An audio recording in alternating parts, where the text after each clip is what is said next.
Hello, hello. Thank you all for joining. We are Do No Harm Coalition, and we are so honored to be welcomed here today by the Deep Medicine Circle here. Before we get started and handing it off to our amazing movers and shakers and elders in this movement, we wanted to just have everyone do a quick grounding exercise to have us be ready and attentive and ready to welcome the wisdom that's here today. So very quickly, first, just take your focus away from the screen, take your focus away from the kind of speakers here, and let your eyes wander, let them go wherever they want to go. Just let them wander and see where your eye is taking you. Just notice what it might seem interesting or is provoking your curiosity. Are there any sensations coming up for you in your body as your eyes land on different parts of your environment?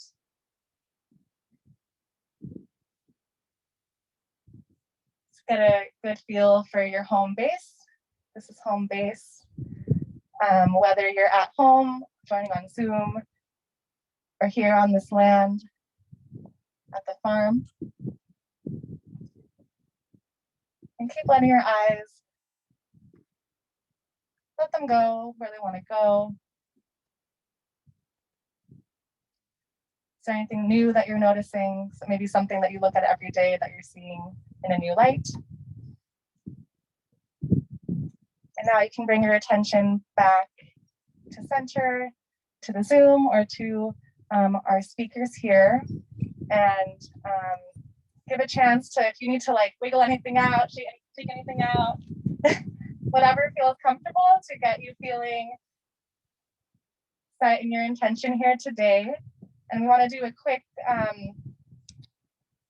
exercise to have us open up. So we're going to do some contracting and expanding, and this can be done in whatever small or big way you would like. So first, kind of contract in. You can stand up, you can be on the ground, you can do it any small version that you want, and then expand.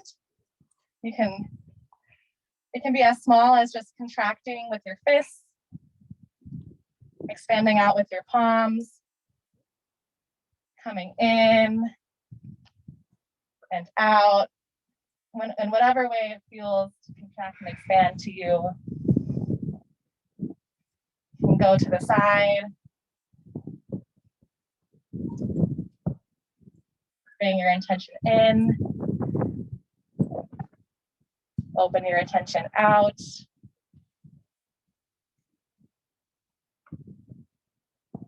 In and out. If you want to touch your hands to the ground when you're going in, feel all around, feel how your body or your feet or whatever part is touching the ground, feel how it's connected. And whether you're on Zoom or whether you're here, we are connected through the earth as it extends from here to you. All the networks of fungi, all of the ecosystems that surround us. You can continue your contracting and expansion. And any stretch, anything that's telling you what will help me feel attentive today, ready to receive the experiences and wisdom here today.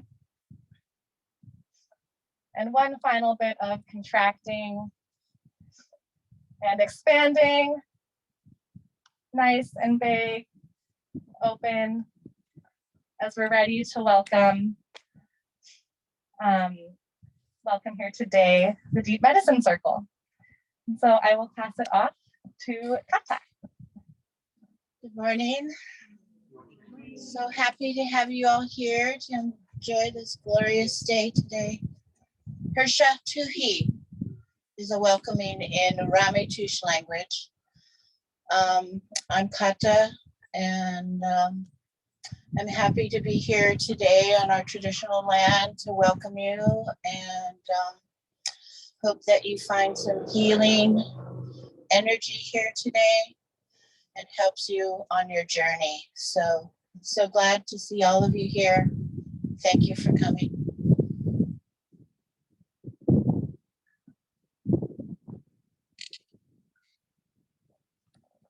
Welcome, everybody. My name is Charlotte Saenz.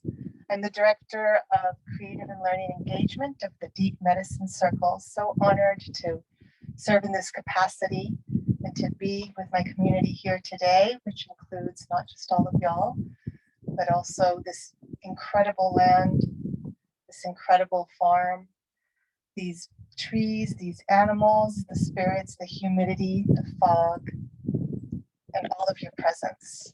So I want to welcome you to the Deep Medicine Circle as well as to Madaville Farm, which is our temporary name for this farm while we find the name that it seeks and that it wants to be called from its ancestral language.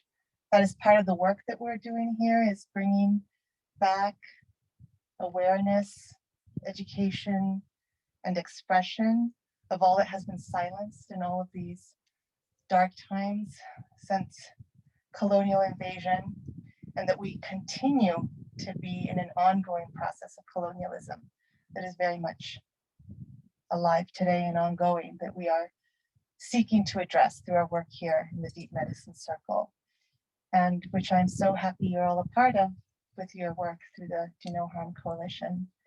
So welcome.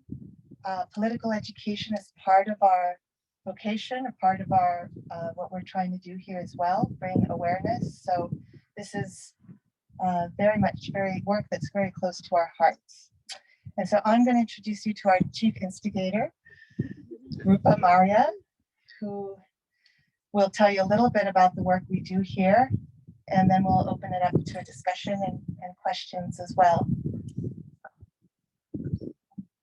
Thank you all for being here. Thank you, Kata, for being with us and welcoming us to your homeland here. We love being here. And thank you to my friends at the Do No Harm Coalition, who I've been growing with for several years now. Olivia and I met through the Frisco 5 hunger strike in San Francisco when we offered medical care to people protesting racist police violence in San Francisco. We found a kinship. I was saying on the way down here that when I was in medical school 20 years ago, I didn't have friends like this. I just went to med school 20 years too early, because now seeing all of you here and understanding the urgency of what's happening with our health and our communities and our own health as we are in this system, it is an urgent time to articulate what deep medicine is and how we can practice it together in community. And so I'm really honored to be here in conversation with you all. And I'm Olivia. Thank you for inviting us onto this land. I already feel the healing starting. I am currently in the process of training in the medical industrial complex as a resident. And that's hard. And so I am grateful that I get to have this time to be here with y'all. Thank you. And I will be moderating the discussion. The first question that we have, I want to make sure that the language is what the folks who wrote it is correct. What did it take to create the Deep Medicine Circle? And how did it happen? How did all the people involved come together? And how were you able to mobilize resources to make it happen? What was needed to you, and what has the process asked of each of you?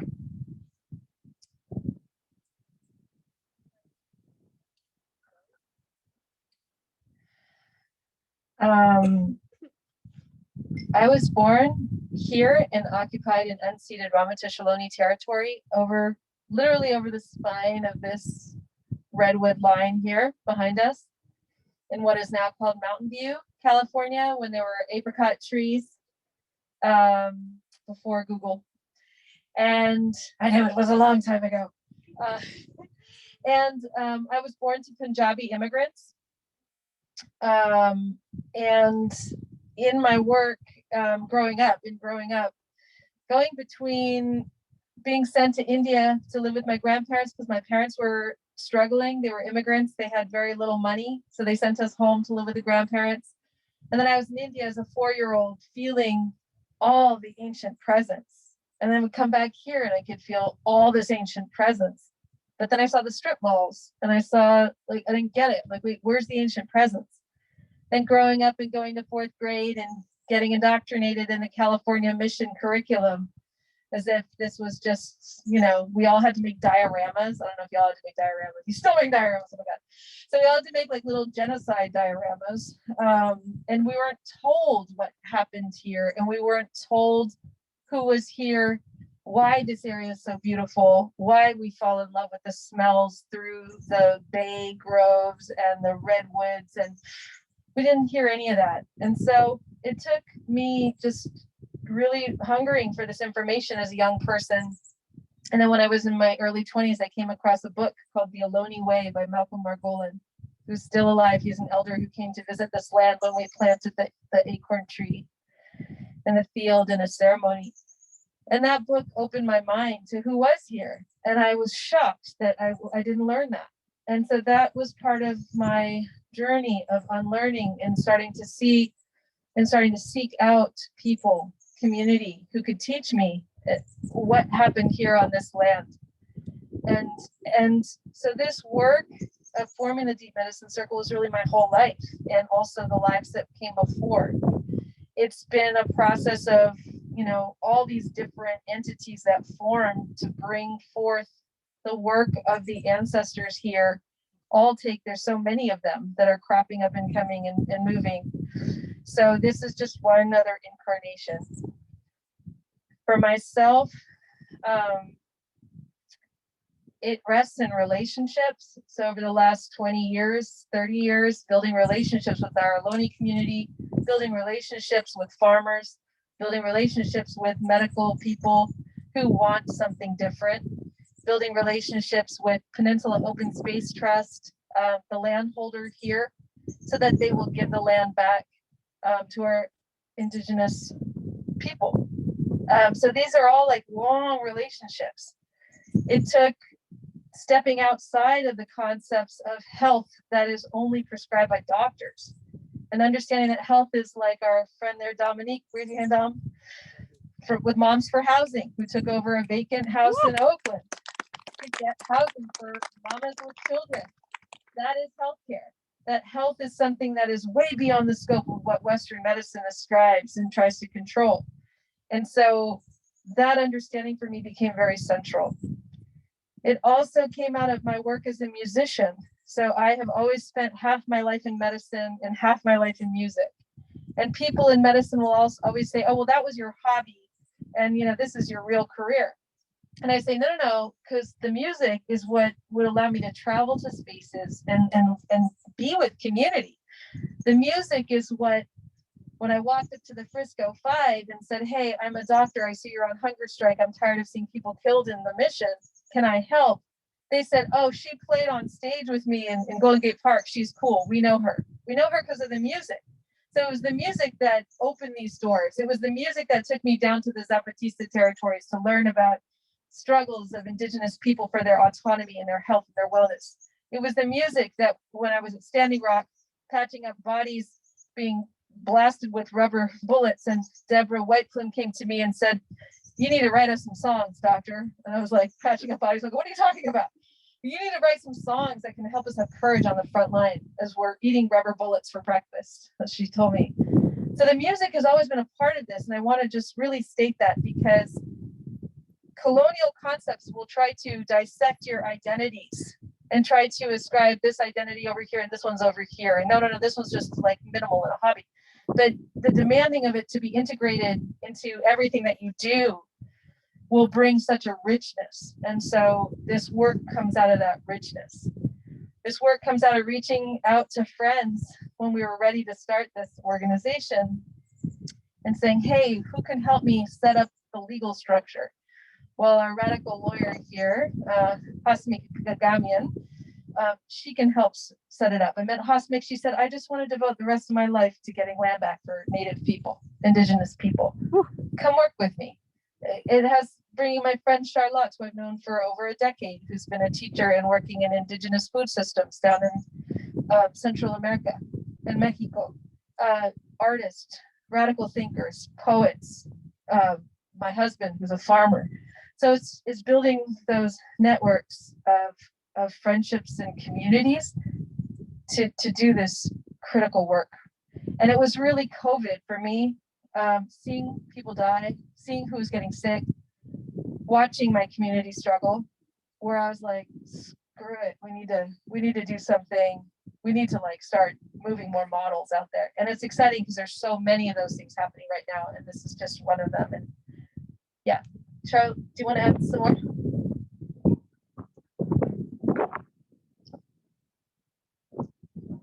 For me, what's really exciting about the work that the Deep Medicine Circle is doing is that it's bringing together different ways of knowing. And I guess I can take my mask off because I think you get a little feedback.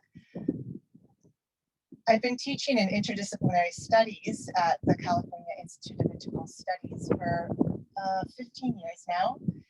And one of the things that I love about that way of looking at the world interdisciplinarily from different perspectives is that no one of us can see everything or know everything.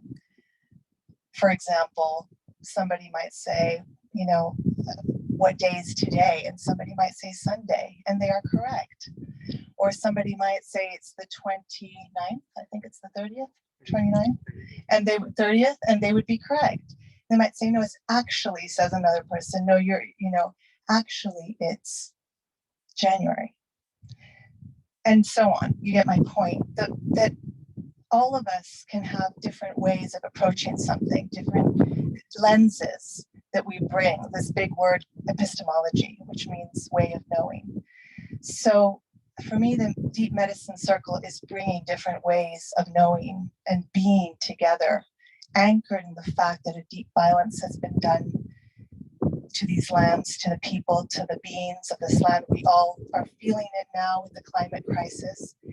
And so one of the exciting things for me when Rupa said, hey, let's do it, this thing we've been talking about for over a dozen years, bringing back language, bringing back the creek, the salmon, healing ourselves and each other, healing the land, bringing back the language, making relationships with the peoples, the animals, the plants, the beings of the land, being different people. This is what's very exciting for me. And I've started to learn about this way of working in Chiapas from the Zapatistas who say, we're building a new world, where another world is possible. And learning from the Compas in Mexico, they had to create it. They had to create their system of justice, create another health system. And it doesn't mean doing away with everything else that you know, because there are gifts in different ways of knowing. So the Zapatistas, for example, have a hybrid medicine model. They are learning or relearning their ancestral ways of healing, but they also are getting vaccinated. So it's looking to all that serves, all that nourishes. And so when Rupa invited me to be a part of the Deep Medicine Circle, my heart was just so like didn't know if I could believe it. You know, if it's so big. I said, my goodness, it takes a lot of courage, and courage means full of heart, right? So that's the other thing, is that we do have to become different people in order to save our world and save each other.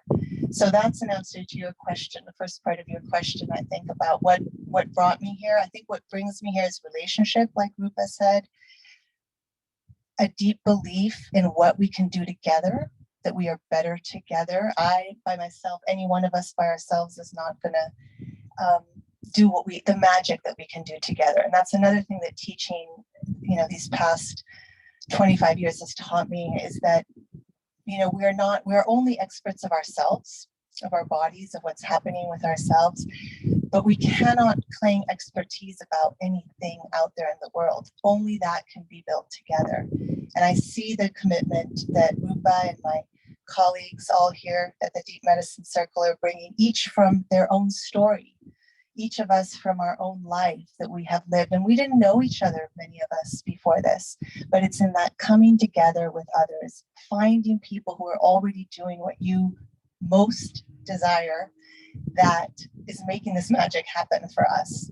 And of course, each of us brings our talents. Rupa is bringing her particular talents, Hazmik, Dom, Ben, our Elena, Flor, and the land herself, or the land themselves.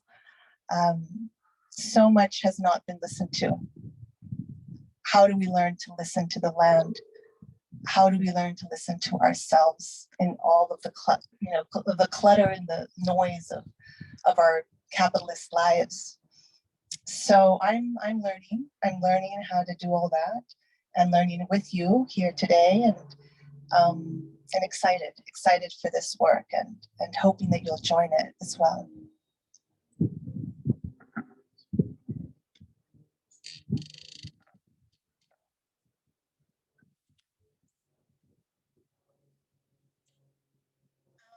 My family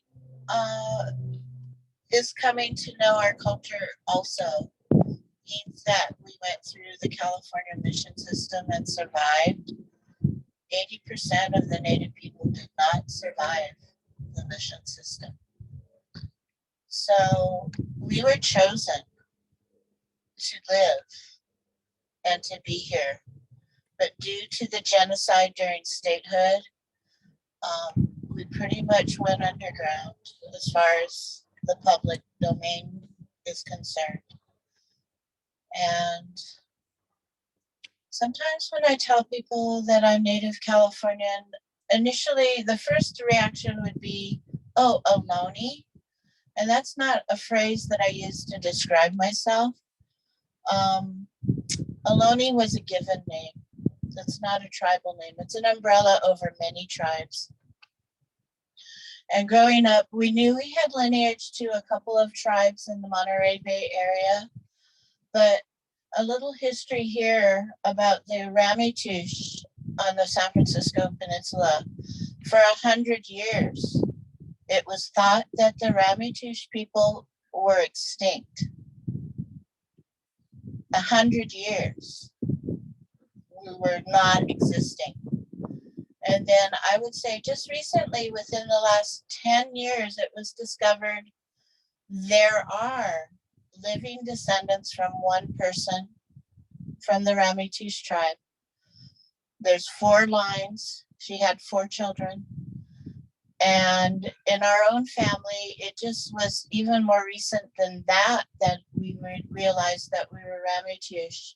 I would say within the last 5 years, it was discovered that, or it came to light that my great-great-grandfather was adopted. And so we didn't know his lineage. And one of my cousins who was retired had expressed a desire to do research on our family lineage. And so it's just been the last few years that we realized that we are of the Ramaytush tribe. And it really disturbs me when I hear people say, for example, in Santa Cruz, I live in the Santa Cruz Mountains, out in the redwoods, off the grid. I've lived off the grid for 40 years. The people of the Santa Cruz area are considered to be extinct, the Awaswas people. And it really disturbs me to hear that. Even from other tribal people are referring to the Awaswas people as extinct. And being that this area was colonized initially through the mission system, that's where a lot of our family records are coming out of. And the mission in Santa Cruz was destroyed by an earthquake and fire long, long, long ago. And so hence, those records were destroyed. So just because the paperwork isn't there, it doesn't mean that the people don't exist. And so I feel really blessed. I had a special connection with my great grandmother, and I feel like she was nurturing me from a very young age. A year ago, I never would have even imagined that I would be working with Hasmic and starting a tribal land trust. I wouldn't have even imagined it. But now looking back over my life, I see that everything in my life has been preparing me for this work. And it's amazing how you don't see the little pieces of the puzzle. But then things just came into place in meeting these wonderful people from Deep Medicine Circle and Karina Gold from Sagorte over in Oakland. I was really nervous when I first started on this part of my life. But just knowing that I have so many powerful women who have so much faith in me, it brings me a lot of courage. And I'm very grateful to them for their love and support in this endeavor. Much gratitude. It's an amazing time. There's so much trouble in the world these days that it's really a blessing to have a positive focus. It's really changed my whole mindset and my whole attitude towards life. It's been a life-altering experience. And it's just been within the last few months. So I'm very grateful to be here at this time and to be associated with these wonderful people.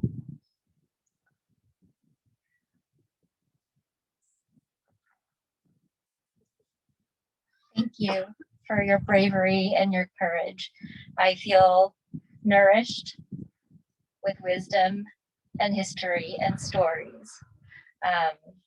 And a couple of things that resonated with me, Rupa, you talked about how colonialism and capitalism that try to dissect your identity. And as I said, I'm in residency, and every moment I am trying to dismantle the harms that build that institution. And when I'm in my professional setting and, we're going around and introducing one another, everyone talks about what degrees they have. And I say that I'm the child of immigrant parents, a father who had to flee what is now known as North Korea, who arrived on land that is now called San Francisco. And they all look at me confused. But that's my little act of rebellion. And then also speaking of knowledge and wisdom and how no one is an expert of anything else except ourselves. I say like the two most common things that I say to my patients is, I am sorry. I am sorry on the behalf of the medical industrial complex. And the second thing I say most often is, I don't know. There are more things that we don't know than we know. And thank you for elucidating that so poignantly. Another question that came through folks who submitted questions is what has being a part of the Deep Medicine Circle asked of you? What have you had to give up? What have you had to unlearn or unprogram, untrain yourself from? And what are some of the challenges of living in this construct that we have, where, as you said, capitalism and colonialism is embedded in every fabric of our lives?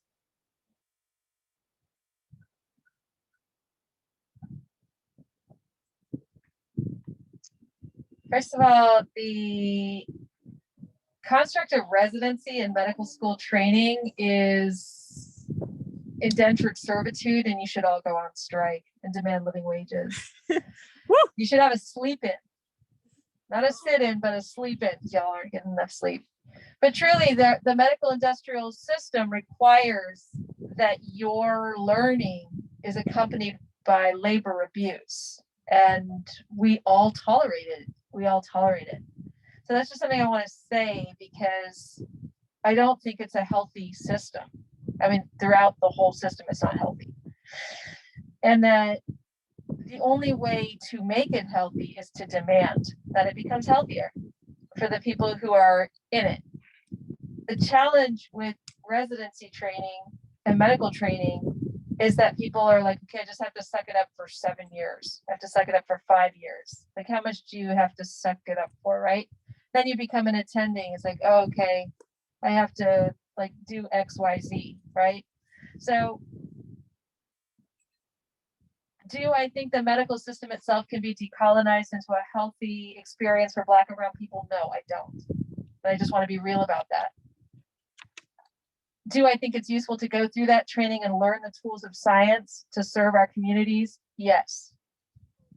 Do I think that we need to create alternative spaces to advance the health of our communities along broader axes of health? Absolutely. Do I try to convince medical students who are Black and brown who want to leave because they're confronting the racism of the institutions? They don't know how they can stay whole going through it. Do I sit there and tell them they gotta just get yourself through it? No, I don't, because I understand its violence and I can't actually endorse it. And I understand that when they get through to the other side, if they do decide to go through it, that they have a different set of tools that can be useful. So it's a conundrum. It's not easy. It's challenging. It's multifaceted. And we have to resource ourselves if we are going to go through those spaces and be a part of those spaces. What does that mean? For each of us, that means something different. For myself, it means being a part of this collective. It means being in community, both with medical students and people in training and healthcare, like the Do No Harm Coalition. It means working closely with community groups that are advancing health in ways that don't include doctors, and to work with them as a learner and to be schooled by them and to serve. It means not being afraid to speak up in dynamics where there's overt classism, racism, ableism, casteism, all that going on. Like right now, is certain people at my institution are advocating to throw away the masks. We're done with the pandemic, when the pandemic is still harming Black and brown community. And those are the communities where children are now left without parents, 165,000 of them in this country. So it's a very challenging time to be walking in between very heavily colonial capitalist organized spaces where our community members go for help, and they should go for help because there is help available there if they should need it, and organizing to create different alternatives so that there's more there are more options there. And that's what we hope to do with our work here in Ramaytush Ohlone territory. It's creating clinical spaces, creating healing spaces. Our friend Sage LaPena, who works with us, director of Indigenous Traditional Ecological Knowledge and Plant Medicine, she is helping us to build an herbal apothecary in that barn. Give us a list of 50 or 70 plants to grow out to make teas, so that we can start sending them to communities and getting it to people when there's wildfires, when there's pandemics, when there's trauma. And so at the root, this system is traumatizing for those people who the system was never built to serve. So if you are a landed, wealthy, white, hetero, cis man, you'll probably be more okay. If you're poor, Black, brown, Indigenous, queer, anything, chronically ill, children, elders, if you're not falling out of that like very narrow, then there's a lot of trauma. And the work for the deep medicine circle, when I say like it's hard work, but I never approach it without a smile on my face, because it's trauma therapy. For me, it's like, oh, let's create a farm to grow free food for people who are struggling right now. Let's make organic, healthy, beautiful food that's diverse and a huge set of offerings to give to people oppressed by hunger in the cities. That makes me feel good. That's medicine right there. That makes me hopeful. Let's go sleep on the land. Let's sit by the fire with kata here, make a fire, sit together, drink some tea. That's medicine. Let's get together as a whole circle and talk and dream about what we're going to do. Let's sit by the creek with Hasmik and talk about all the little nitty gritty work we have to do. That's all hard work, but it just feels good. So I think that what that shows me is that I can go in to the hospital, do the work, but that is not what feeds me. It does feed me to show up for my people in the hospital. That always feeds me. It feeds me to show up for the people in the cafeteria who are stressed because they're not shutting down the indoor dining when Omicron is surging. That feeds me to be able to hear them and be with them and say, I see you and let me try to help. But it doesn't, but the system itself is very harmful. And I would say the bulk of my PTSD that I've experienced from being a frontline health provider during COVID has not been, it's very challenging to be there at the bedside with people as they're struggling to breathe. But the added layer of the institutional levels of violence have been the thing that makes me cry. And the thing that I need to leave here on the land and ask the land to help me compost my grief. Because that stuff is deep and that requires deep medicine. And so this work we're doing is to create a model of healing, a model of medicine that extends beyond what I was taught in medical school and what we practice as Western medicine doctors. And I can only think of the hope it's given me. I can only think, it's hard work, and there's challenges. There's all sorts of challenges. But those are like this compared to the power of the medicine that's coming through our collective. So does that answer the question?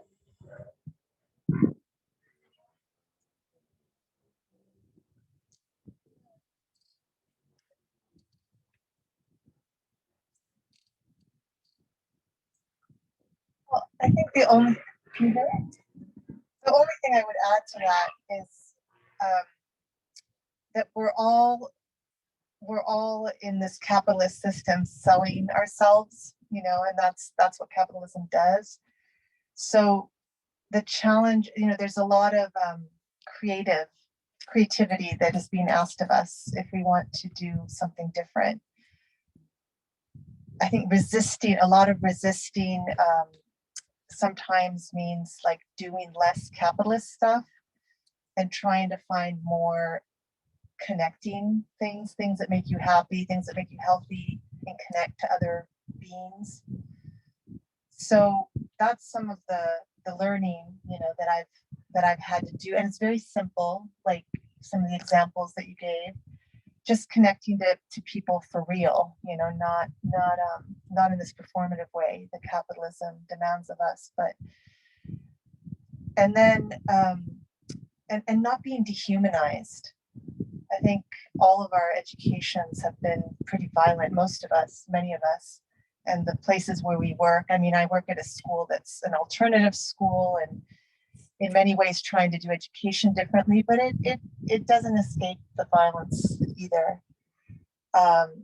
And that's what I've had to understand, is that when the structure is as violent as our colonial, capitalist, racist, etc. systems are, we have to find, in a way, we have to simplify and just get really clear about what we're doing and how to do it. So, Rupa and Raj's book that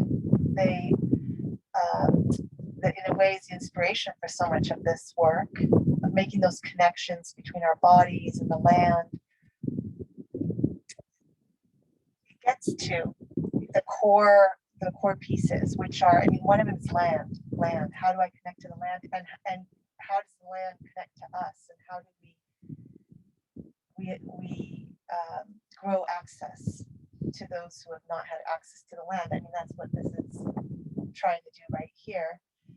And then how do we give land back, right? So to peoples who have been dispossessed of land, of their lands.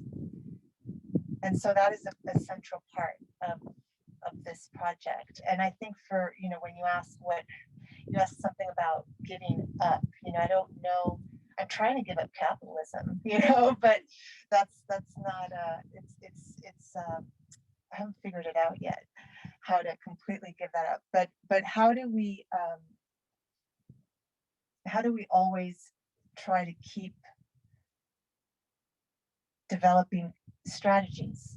Because, oh, and that's the other thing, they're never going to be pure. I think there's a lot of purism that happens in our activist circles that can be violent in itself. How do we keep complicating it or attending to the complexity of the work without whittling it down to this notion of purism? That's important. And I think, you know, in the challenges that we're confronting right now and developing an example, I would prefer to call what we're doing an example rather than a model. And I learned that from the Zapatistas, who, by their example, them saying our model this is not a model because it's not going to work for everybody. You know, what the Zapatistas have done might not be applicable to other Indigenous peoples in other places. So they say, we are giving you our example. And I hope that we at the Deep Medicine Circle can also create an example for others to do differently in their way, in their place, according to their customs, languages, forms, and needs. That's really important. You know, here we are in the Bay Area with tremendous specific place, you know, full of money that is not distributed properly. So that's true of most of the world, but here we live in a certain way.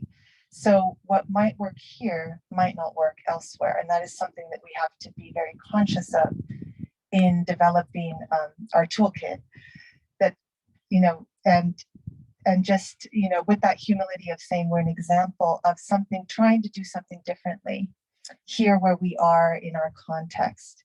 So that I think is important. Just that part of that violent colonial model is that it sees itself as a model, you know, and tries to replicate its way of thinking all over the world. That's what happened with colonialism, right? It was that certain model that was considered progressive, was considered scientific, it was considered superior. And they tried to impose that on us all over the world.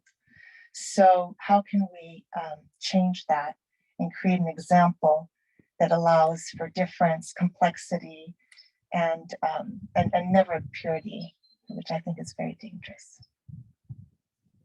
Thank you.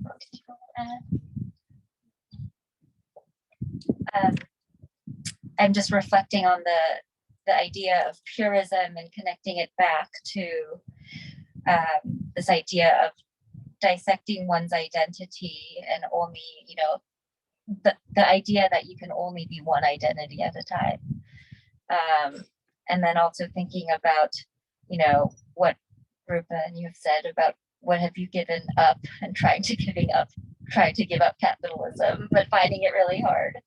I think many of us can relate to that. I wanted to ask one last question, and then if it's okay, open it up to questions from the group. One of the questions that we got is, you know, what do you see as the Deep Medicine Circle existing in the future? What is its role going to be? What vision do you have for the Deep Medicine Circle?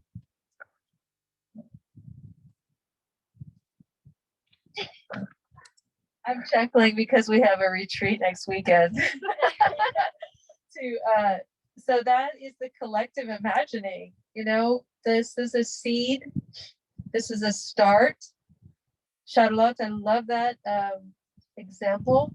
I'll use that language. I love it.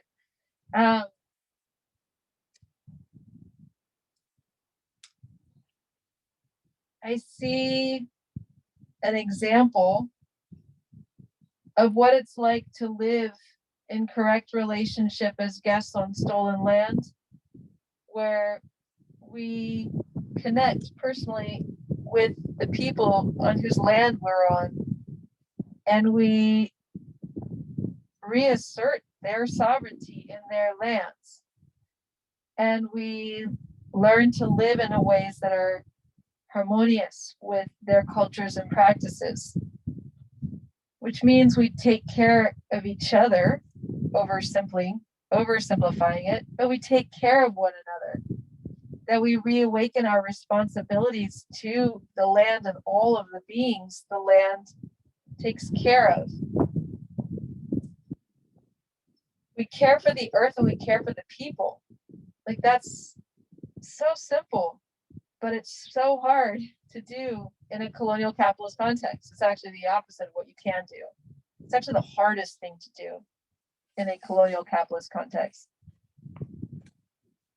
So I see this as an example of what it looks like here in this territory with these people to correct those relationships, actually all of the relationships that were damaged through colonial capitalism. That means our relationship to our indigenous communities, our relationships to each other, our relationships to the earth and to the entire web of life. Yes, and to our bodies. So like all of those relationships were damaged through colonialism. So to me, the work of decolonizing is the work of actually repairing all of those relationships and creating culture where you can tend those relationships as like the primary thing that you do. So whatever that looks like in a form, I'm sure it should take as many forms as there are creative people in the world. But that sounds like a good way to address things like climate change, things like pandemics. If we could advance our responsibilities to care for one another and to care for the earth.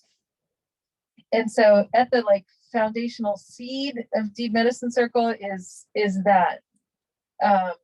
And that's why it has to start with giving land back, and it has to start with repairing relationships, and it has to start with liberating our food, because our foods are those seeds have been with us for tens of thousands of years as relatives. Again, relationships. Farmers and people who've cultivated those seeds have been in relationship with those foods for tens of thousands of years. And only in the last few hundred years have they been turned into commodities. So our work with the Deep Medicine Circle, Farming is Medicine, is to decommodify the food, take it out of that system, re-enter it back into its sacred relationality between people and our bodies and our health, and be in conversation with those seeds, be in conversation with that earth. And so that, might sound esoteric, but it's really not. It's like when you start to understand that you can put a seed in the ground and grow it, nurture it, grow it, and get food.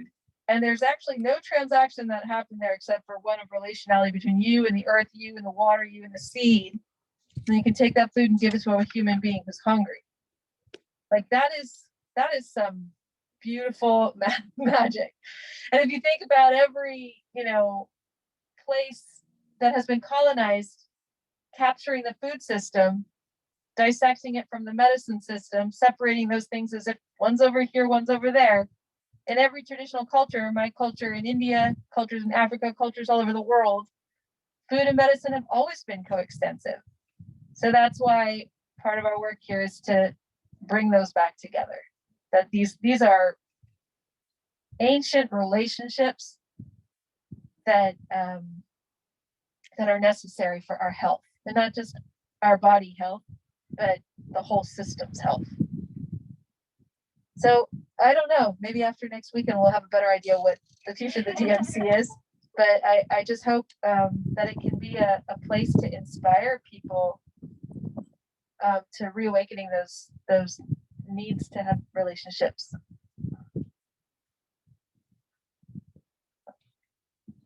With our traditional culture in our prophecies, this is now a time of reunification. Pre-European conquest here on this continent, we were unified with our brothers and sisters in the Southern Hemisphere. We had trade routes. We had exchanges. We had relationships with our brothers and sisters in South America from here. But the borders have divided us. That was never an intention from the indigenous people. At the end of the Mayan calendar, 12-12-12, it was the end of an era. And there's a new era starting now. And we're all part of it. And in this new era, it takes about 20-25 years to transition into a new era. We're right in it. We're right in the transition right now. In our indigenous prophecies, there's the prophecy of the eagle and the condor. And there will be a time when the eagle and the condor will nest side by side. The eagle representing the indigenous people of the Northern Hemisphere, and the Andean condor representing our brothers and sisters from the South. And bringing back the condors here in California, they're now doing that. They're nesting side by side. The prophecy of the eagle and the condor is right now. We're all part of it. And we all need to unify together, all the races, to make a change in this world. Because if we let the capitalists do it and run our world and make our decisions, we're doomed as a species. We don't have a choice. We have to come together and make a change in this world. It's do or die.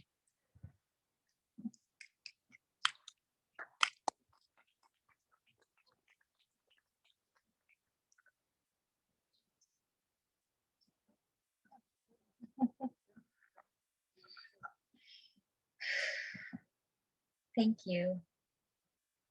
As you both were speaking, I was imagining this beautiful tapestry of a seed starting somewhere and growing. And I think earlier Ronnie had mentioned this hyphae network of fungi. And then I was thinking, how did we get here? And how are we growing together and networking? And then I thought about my mom and dad, of course, and how did they get here? You know, and thinking about the growth and the death and the rebirth and the violence that they had to go through to come here.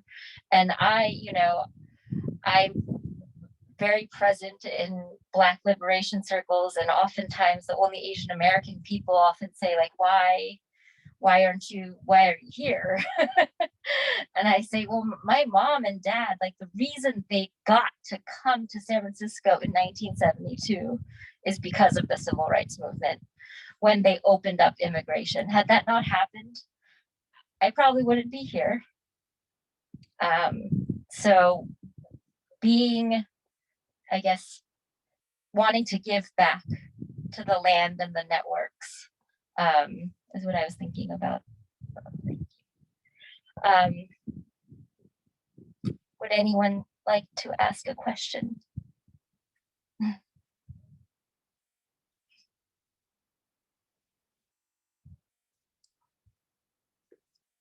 we could also sit and just reflect and take some deep breaths. We have a question from Zoom. Great.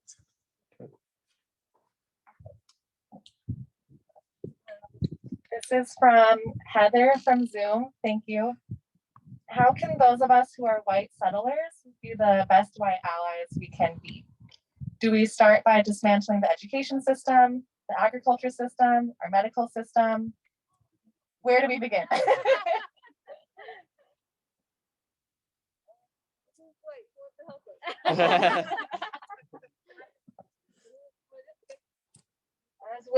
Anyone white here want to answer that question?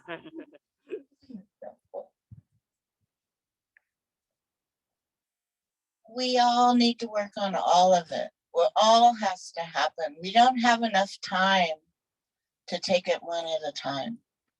It all has to happen. From my own personal perspective, learning the language is on the top of my list, just culturally, to try to reconnect with the ancestors. So much of the culture was lost that I feel like learning the language will help to reconnect. And also, due to the genocide that happened here in California, we've lost so many family members to violence. Many people died way too soon, that we feel that many of our relatives are coming back now during this time in new bodies. So we're not looking at the color of your skin. We're looking at everyone, all of humanity. It's not the color of your skin that you need to worry about. It's what's in your heart. And what is your heart telling you to do? Follow your heart. Our one white person in the deep medicine circle right now is my husband, Benjamin Farr, who is a farmer. And Ben. So he is actually in a very deep process as a white-bodied man of understanding histories and legacies of trauma, and what is the best way to show up as a white man in this work supporting women of color. For him, he has been going back to his ancestry, so doing a lot of really interesting ancestor work. His ancestors come from Austria, what was then Austro-Hungarian Empire, and Ireland. Actually, his Redmond side of his family were some of the founders of the IRA, so they were banging on the colonizer over there. That's probably what we have in common.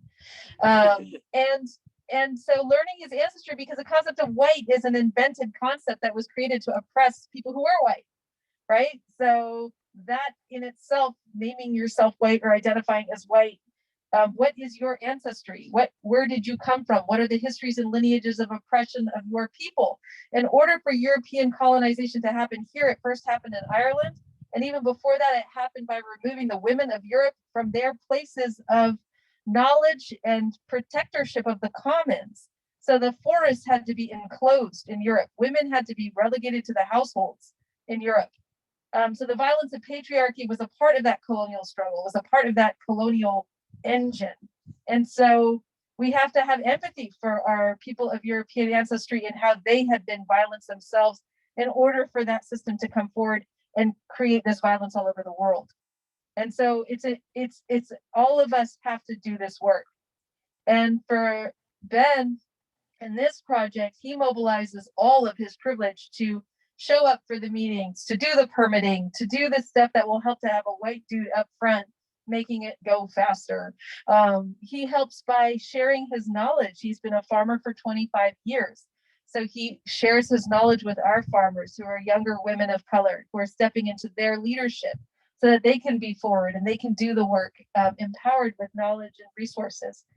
And so how can you mobilize your privilege? How can you mobilize your resources? And also do that healing work internally of what it means to be a white body person. I can't imagine that. But I have a lot of friends and I live with someone who has that. And so it's a process. It's a constant process. And I'm grateful I live with Ben because it teaches me to understand what the enemy is, not who the enemy is, but what the enemy is. And the enemy is the system that created so much incentivizing of violence. So how do we create a different system together? And so I hope that helps. But I'm with Kata. We got to go on all fronts all at once now, because yeah, with the wildfires, with the weather disruptions we're seeing, with the pandemic, we really need, to be looking at all the systems that reproduce colonial mentalities. So the schools, the prisons, the food system, the hospitals, the clinics, these are all constructs of colonial society. So how do we start creating better models or examples? How do we start creating better examples so that people will feel it? They'll go, oh, this feels better. This feels like a place where I can be a part of, right? So.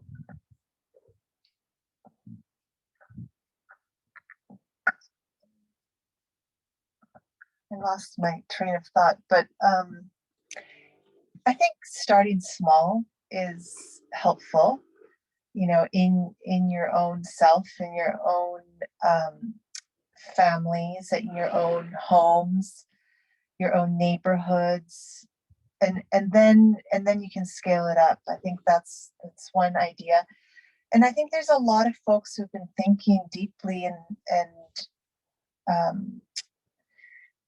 deeply about these issues for a long time. So educating ourselves from people who have written about decolonization, and you all know who they are, Fanon and Illich in education. And I mean, there's so many movements here in the Bay Area, but also all over the world. And I think it's important to look beyond the borders of this country because we are in an empire here. And so that's very important to remember that that for the rest of the world, that distinction is lost, right? Of the people below and the people above in empire. And so we have to really fight to decolonize that empire mentality that is here, even amongst communities of color who are often recruited to go and fight wars in other places. So replicating the colonial structure always through our bodies. So these are the complexities that we have to constantly remember and confront. But yeah, educating ourselves, and there's so many teachers who have written books, but also the teachers of the land. As Rupa said, the seeds, the plants. I mean, there's so much knowledge right there. Watching animals. So animals are some of my deepest teachers. How they just simply are. How they seek the sun. How they feed their kin. And also the creation of new stories is another thing that comes to mind. I'm currently reading Leanne Samosaki Simpson. I don't know if anybody's familiar with their work. Anishinaabe storyteller, theorist, thinker, extraordinary work. I'm hoping we're going to read her books. One is called As We Have Always Done, and I'm currently reading Numiping. Just examples of how what she calls grounded knowledge, always looking to the land for reference, for confirmation. And for many of us who have been dispossessed from our lands or come from other places, as I imagine a lot of people here, if you haven't been born here and you were born elsewhere, or your ancestors come from elsewhere, looking to those stories as well, and then rebirthing new stories in our context. That's one of the things I love about Leanne, is how she is reformulating some of the old stories into new contemporary contexts where now especially generationally, now we have new languages, we have new technologies and new computers. So how to fashion rebellious modernities from ancestral wisdoms is something I'm trying to learn. And again, many of us are also mixed, also queering, seeing the queerness in the land, in nature, in everything. As queer people, we're seeking to liberate that in ourselves and in our own bodies, but also in the land that is not gendered and sex. I often have to correct myself too with that, because I'm taught to think of Mother Nature from my own traditions, which, that's fine. There's nothing wrong with that. But also, how do we see the land as even transcending that, right? The gendered binary that has wreaked so much violence in our colonial context. So it's constant learning and constant unlearning. But the connection is what's important. The remembering, like Kata said, bringing back the language, remembering, and where somebody may not remember or things have been forgotten, how to awaken ways of creativity, creating new memories in our bodies. I mean, we have incredible capacities that we don't even know. So how do we tap into that and nurture that in each other? I think another thing that touches me deeply about the Deep Medicine Circle is how we support each other, how we uplift each other to be all that we can be. There's so much, our confidence takes such a beating in our education systems, in our work environments, just in our world, right? How many times are we belittled or dismissed for being who we are in all the ways that we are, in our magnificent creatures that we are, but yet we're belittled for all sorts of stupid reasons and dismissed, and our capacities not seen and not fully realized. I think, each of you here has an extraordinary light and ability to be your maximum self. And so how do we bring that out in each other? And I see that in our Deep Medicine Circle, we're actively doing that. I don't know, we haven't really talked about it, but we do it. And I'm very grateful to my sisters and to Ben, to just how I have felt seen and uplifted and welcomed into being all that I can be. And I see how I start to open more. That's very important, to support that, in our children and our elders. So often the children and the elders are cast off as unimportant or peripheral to the real important work, but all of us, we need it. So that's something else that comes to mind. I was hearing between the answers and the words, I heard a lot about self, about healing and following your heart and learning and reimagining. And I was wondering, I have a question, if that's okay. I think in a lot of different aspects of our work life, definitely in medicine, we don't learn to care for ourselves or to heal ourselves. And in the idea of transformative justice, not to just restore or to get back to the place of the harm that was done and to restore that harm, but to transcend it. And how do you reimagine going beyond it? I've been grappling with the idea like that. I don't have an answer, obviously, but I've been wondering for myself, and I keep coming back to, well, I think I need to repair, restore, and reimagine the harm that I've done to myself. And how do I begin to do that? And for me, a lot of it has been learning how to be not ashamed of my experiences. I've struggled with mental illness my whole life. I was institutionalized for most of my high school years. These are aspects of my life that I never shared because they're not valued in professional spaces. That is not what moves you forward in our capitalist, white supremacist, colonial system. And so my trying to be a part of transformative justice and giving back is trying to heal the wounds that I've caused myself. And I'm wondering, you know, I just look up to you all so much, and like, how has that work been for you, and what has that journey been like?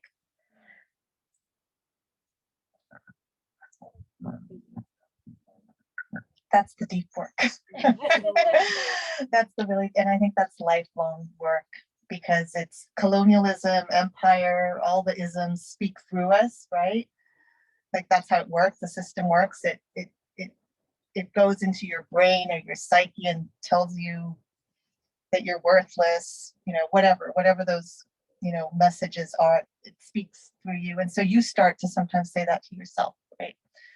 And so I think that's a lifelong struggle that all of us need to commit to and support each other with. And but thank you so much for like just even speaking to it today, because I think one of the more just the violence is in the silence of it, right? I mean, who is not having mental health issues right now?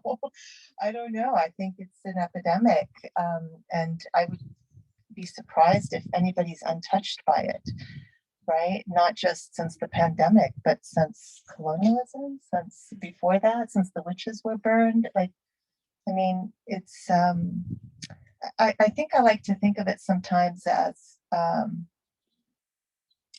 you know, the ancestors who live in us and through us are calling us, are trying to say, hey, wake up. No, you're not, you know, those things that you're saying that you think you are. But for me, the hardest part is when you feel alone, you know, or you feel you have to keep quiet or suffer in silence, especially if you're doing some kind of self-harm, which, you know, many of us are just by existing in these systems that are so violent. So I think the first thing is to speak it, and then to share it, and then to work together on changing and supporting each other. And I think that is the deep medicine, like truly deep. See what.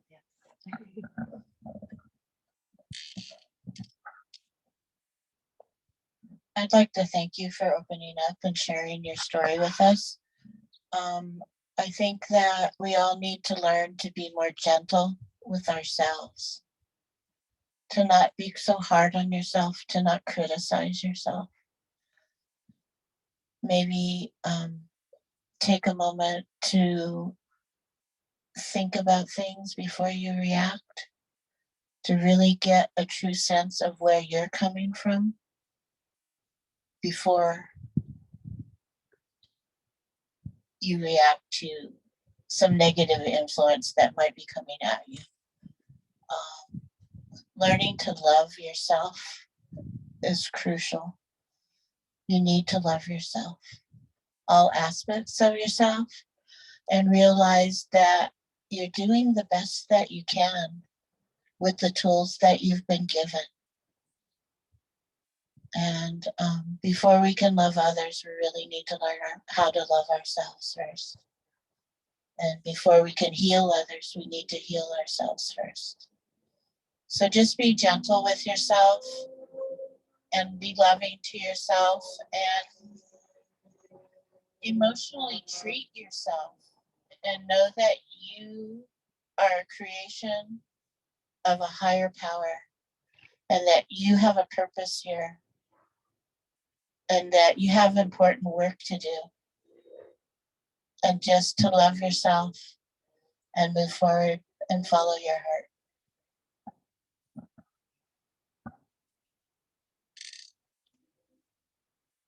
Thank you, Olivia, for that question. I have so much love and respect for you as my comrade in the streets and in the clinics. And I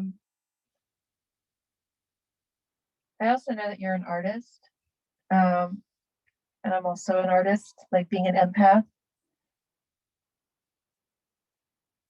This is why we came to this concept of deep medicine, which is that you are reacting to all the toxic structures around you. And when you are an empath, you're harmonizing to those toxic structures. So that harmony will become dissonant inside you. All of us are. And so deep medicine is really understanding that we can't be healthy without taking down those structures and restructuring them to provide something for us to create a beautiful harmony with, so that our bodies will harmonize with a system in balance. And so this is the really important point you're bringing up, is that we cannot simply just look for our own wellness when the structures around us are so harmful, and that we have to attend to our own wellness in order to dismantle those structures and not self-destruct. So we have to participate in this in both ways, always. That we cannot simply juice and take probiotics for ourselves and expect ourselves to be better when our body's still harmonizing to a toxic structural world. And so this work cannot and should not be done alone. It is not a prescription for individual therapy. It is a collective action of care. And so to enter communities where you can be real about who you are and what you're struggling with, and to enter communities of care that can uplift you as you go through those hard times, and that can be real with you, and also acknowledge how we are all, that we're all struggling through this. There's a South African word we talk about in our book called Ubuntu, a concept that I loved learning about, which is I am because you are. So that caring for you is what actually brings me wellness. And that is understanding that we must take care, we must heal ourselves. We must commit to understanding what will heal ourselves. So I was on 9 days in early January with the Omicron surge, 9 days straight in the hospital.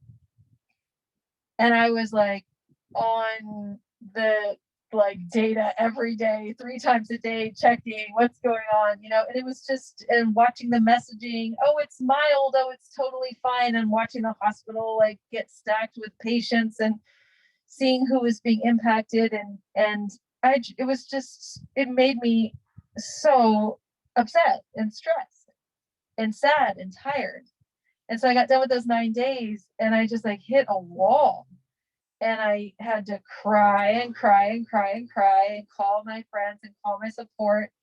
And then say, okay, no more looking at the COVID data, no more than twice a week, no more than, so I set limits for myself and just re-engage my practices. All right, stop drinking so much coffee, start drinking more tea, start doing my yoga, start doing my the things I know I need to do. Wait, I haven't picked up my guitar in 3 weeks. Start playing your guitar. Start doing the things you know how to do.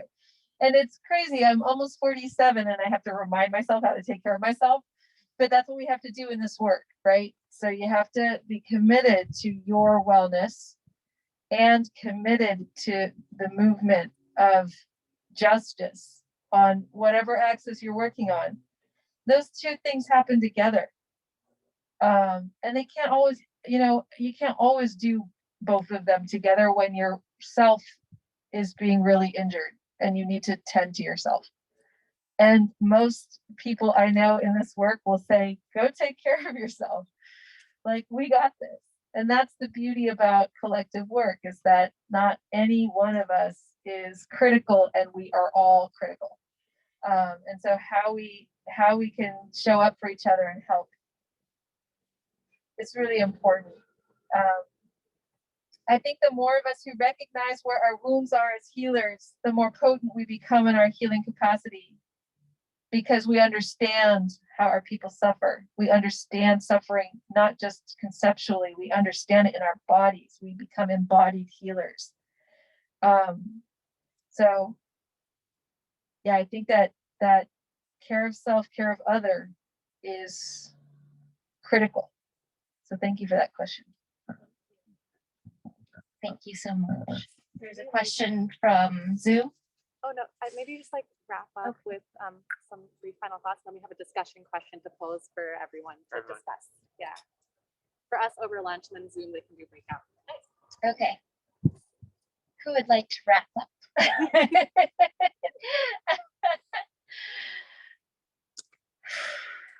Thank you. I feel every time I'm around here, but I'm just like, can I just do this all the time? I don't want to go back to residency. But yeah, what a gift it is to be here. I'm really looking forward to meeting others who are here today, and see what connections are made amongst the group. Yeah, thank you for all of your thoughtful and empowering stories and narratives and answers. Thank you.